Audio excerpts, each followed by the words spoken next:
This next episode is about free will. Do we have control over our decisions, or are you going to do whatever it is that you're destined to do? The ancient Greeks had the word fate, which we still use today. There's the word destiny. This is something that's been in mythology and philosophy probably since the dawn of time, that humans have been really recording these things. This is a very interesting philosophical topic, because it brings up the idea of, can you be held accountable for your actions?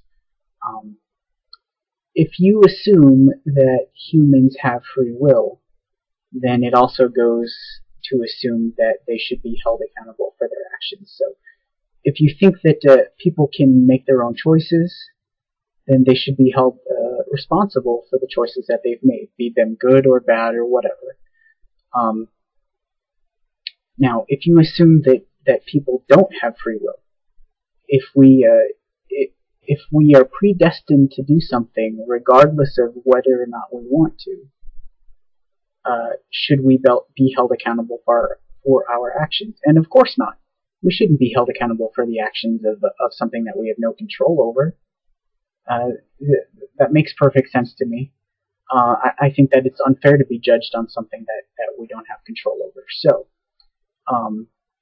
this brings up a very interesting thought experiment, at least to me, is that when we're talking about God, and many times when you talk about God, they talk about predestiny or free will, or one of the gifts that God gave to us is free will.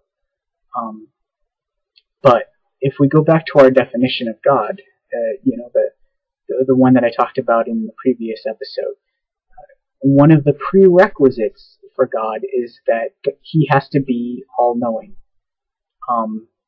This is a prerequisite. If God isn't all-knowing, then part of His godness, or whatever you would call it, is hampered. He's not a God anymore. So, with that idea, if God is all-knowing, then He knows what's going to happen in the future. That's part of all-knowing. He knows what's going to happen in the future.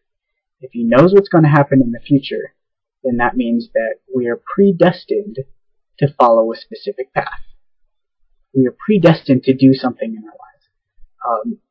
And if that's the case, then we don't have free will. God has not given us free will. If we are going to be judged for the things that we do and the things that we believe, for example, if you're a Christian, you believe that the only way to go to heaven is to believe that Jesus Christ died for your sins,